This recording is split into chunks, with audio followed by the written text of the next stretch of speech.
At 43 years old, Tom Brady walked away from the greatest dynasty football has ever seen to join the Tampa Bay Buccaneers, a team that hadn't won a single playoff game in nearly 2 decades. Critics said he was washed, too old, and that he wouldn't be the same without Bill Belichick. And when his very first pass as a Buc was a pick six, it looked like they were right. But what happened next was pure insanity. In his first year, he led the Bucs to a Super Bowl. At 44, he led the entire NFL in passing yards and touchdowns. Then, at 45, he set the single-season record for completions. Most people remember Brady for his 6 rings with the Patriots, but what he did in Tampa might be the most impressive chapter of his entire career. So, how good was Buccaneers Tom Brady actually?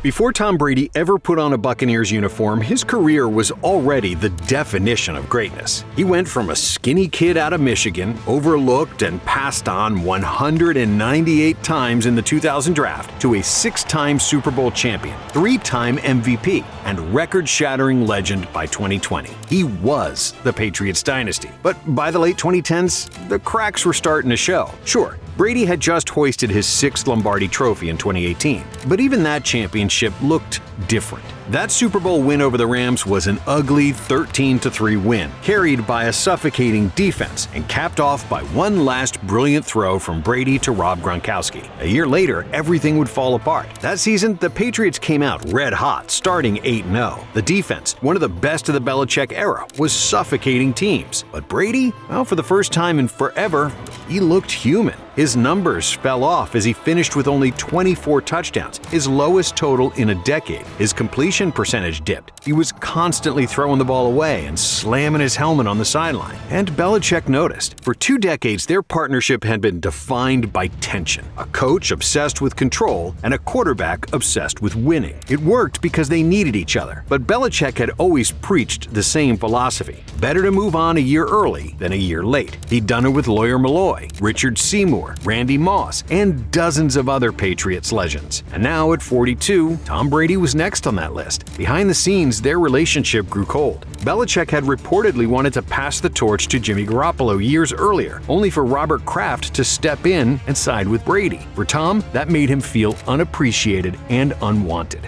And so when Giselle says feel appreciated, this brings to mind Coach Belichick and Mr. Kraft. Do you feel appreciated by them, and do they have the appropriate gratitude for what you have achieved? I plead the fifth.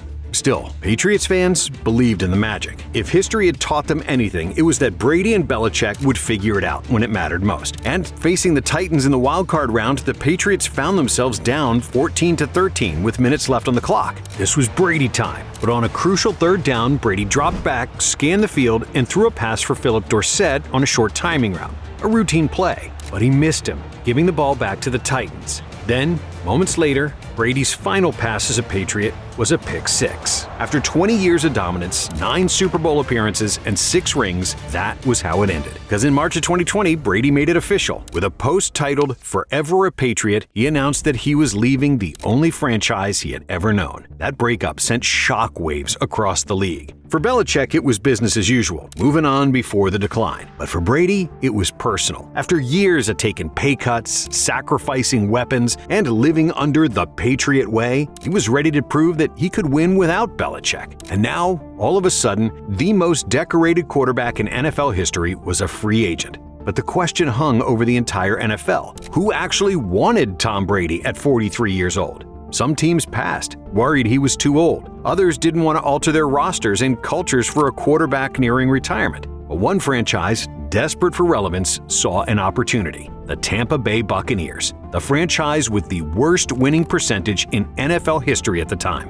But what did they have to offer Brady? Most people figured Tom wanted the Florida sun and a quiet exit, nothing more. And yet, there were hints of something bigger. Chris Godwin literally gave up his number 12 so Brady could wear it. A month later, Rob Gronkowski unretired and forced his way into Tampa because Tom wanted him there. The Bucs already had Mike Evans, Chris Godwin, and a defense on the rise, so suddenly, this looked less like a vacation and more like Brady building an army. But then came the harsh reality. In his debut against New Orleans, Brady threw 2 interceptions, one of which was a pick six. A few weeks later, the Saints absolutely embarrassed Tampa on national TV, 38-3, the worst loss of Brady's career. By late November, the Bucs were 7-5, fresh off a beating from Kansas City, where Tyreek Hill torched their secondary for over 200 yards in the first quarter. At that point, it felt like the critics had been right all along. Maybe this was too big a gamble. But here's the thing about Brady. His career has always been about the second act, because coming out of their bye week, the offense finally clicked.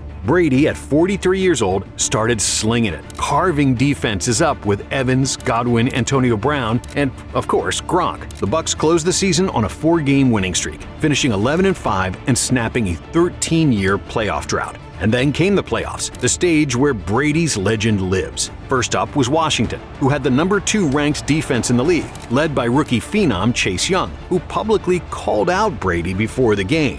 Tom Brady, I'm coming.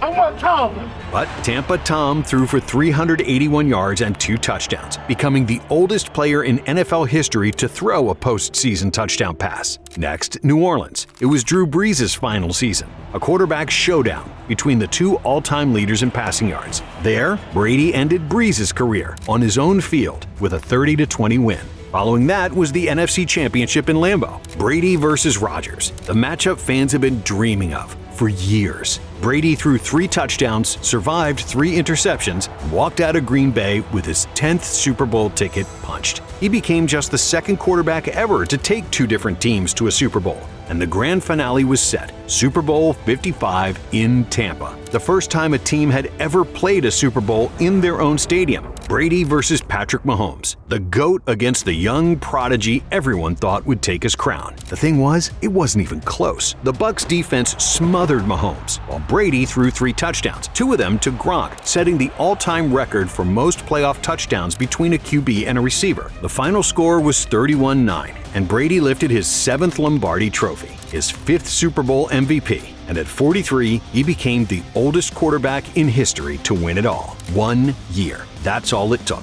Tom Brady didn't just prove he could win without Belichick. He walked into the most losing franchise in NFL history and turned them into champions overnight. At 43 years old, Tom Brady had pulled off the greatest resurrection act the NFL has ever seen. And he wasn't done, because he was back for another year. However, there was one issue. Brady had surgery to repair his MCL that offseason. Most guys would need a year just to bounce back. But Brady, he came back stronger.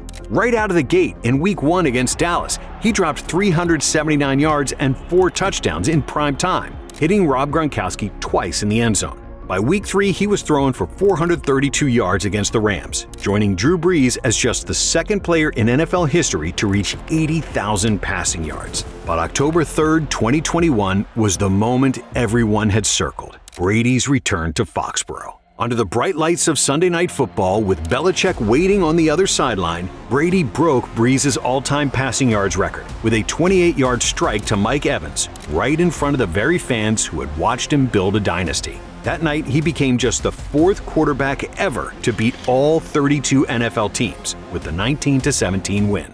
And he didn't slow down. A week later, he torched Miami for 411 yards and 5 touchdowns. In Week 7, he threw his 600th career touchdown pass, the first quarterback in history to ever do it. Later that year against Buffalo, Brady broke the all-time completions record and delivered a walk-off overtime strike to Brashad Perriman. By the end of the season, Brady had set an NFL record with 485 completions. He threw for a career-high 5,316 yards, the 3rd most in league history, and finished with 43 touchdowns. At 44 years old, he was putting up the best numbers of his entire career. The Bucs finished 13-4, the best regular season in franchise history. And in the playoffs, Brady dismantled the Eagles in the wild card round. But the real test came against the Rams in the divisional. After a rough start, the Bucs found themselves down 27-3 late in the 3rd quarter. But then Brady clawed back. He cut the lead, led wild drives, and tied the game at 27 in the final minutes.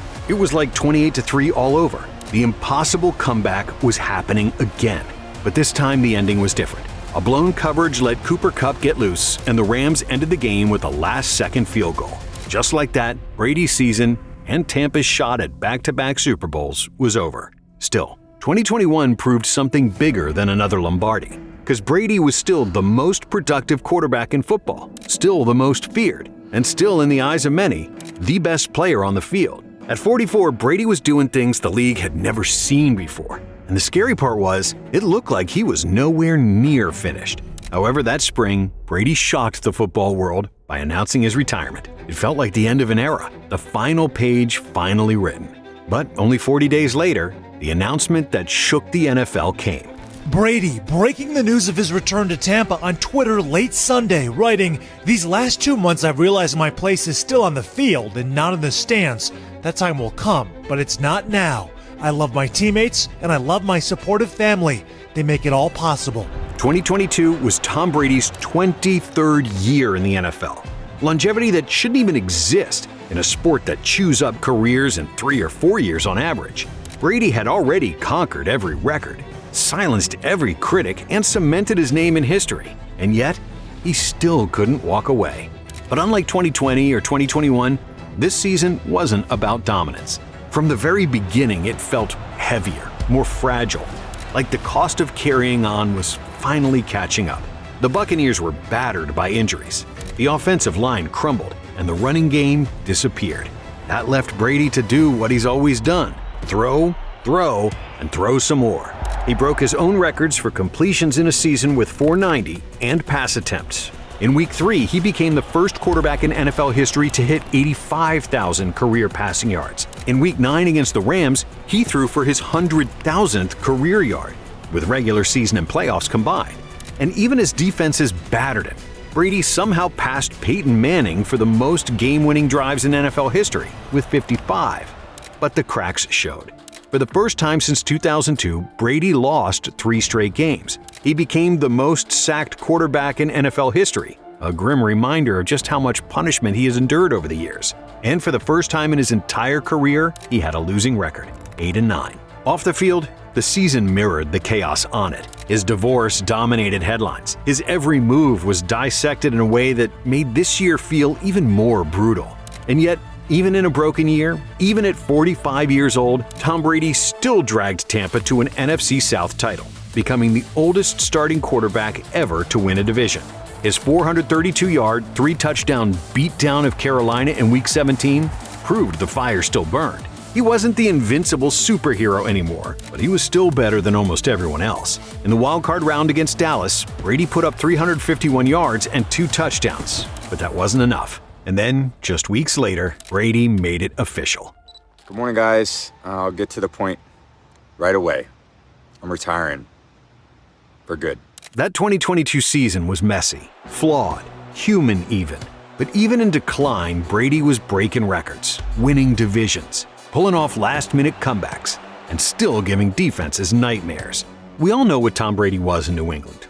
2 decades, 6 rings, 9 Super Bowls. The greatest dynasty the sport has ever seen. That legacy alone made him the GOAT. But the real question is, how good was Buccaneers Tom Brady actually? In just 3 seasons, he threw for more than 14,600 yards and 108 touchdowns. Along the way, he topped Tampa's record books for single-season passing yards, passing touchdowns, and completions. Before Brady, the Bucs had gone 17 years without a playoff victory.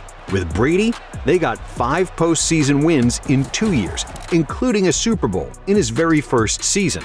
He was never the strongest. He was never the fastest and never the flashiest. But what set him apart was his mind, his precision, and his ice-cold nerves when the moment was the biggest. If the game was close, Brady was inevitable. He engineered 14 game-winning drives in the postseason alone, an NFL record that's twice as high as anyone else. But the most mind-bending part wasn't the stats or the rings, it was the context. Quarterbacks are supposed to fade in their mid-30s. Meanwhile, Brady was throwing for 5,000-plus yards at 44 years old. Then, at 45, he set the NFL's single-season record for completions. Buccaneers Tom Brady wasn't just great, he was timeless. He was the greatest old athlete in the history of sports. Because even at his lowest, Tom Brady was still higher than anyone else had ever climbed. In fact, he was better in his 40s than almost every quarterback is in their prime. Brady's Patriots career made him the GOAT, but his Buccaneers career proved that even Father Time couldn't beat him. If you enjoyed this video, stick with Blitz. Subscribe and check out some of our other content right here.